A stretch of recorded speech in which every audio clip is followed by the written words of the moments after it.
অনেক দিন পর চলে এলাম একটা মিনি ব্লগ নিয়ে। বাঙালিদের ভ্রমণের কথা উঠলেই সবার প্রথম মাথায় আসে দীপুদা, মানে দীঘা, পুরী, দার্জিলিং। তো এর মধ্যেই আমরা সপরিবারে 3 দিন 3 রাতের জন্য চলে গেছিলাম পুরীতে।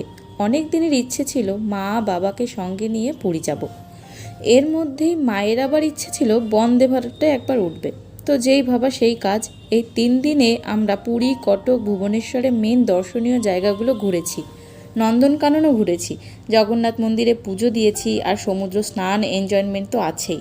সাথে পুরীতে কিভাবে ঘুরলে তোমরা অল্প দিনে বেশিটা কভার করতে পারবে, কোথায় হোটেল নিলে সব জায়গায় যেতে সুবিধা হবে, সমস্ত কিছু নিয়ে আমি লং ভিডিও এই চ্যানেলেই লং ভিডিওতে রয়েছে। অবশ্যই কিন্তু তোমরা একবার দেখে নিও। আর তোমাদের ইচ্ছে হলে জয় জগন্নাথ বলে পুরী ট্রিপটা করেই ফেলতে পারো। আর ভালো লাগলে কমেন্ট করতে কিন্তু একদম ভুলো না। আজকে তবে আসি, ভালো থেকো সবাই, টাটা।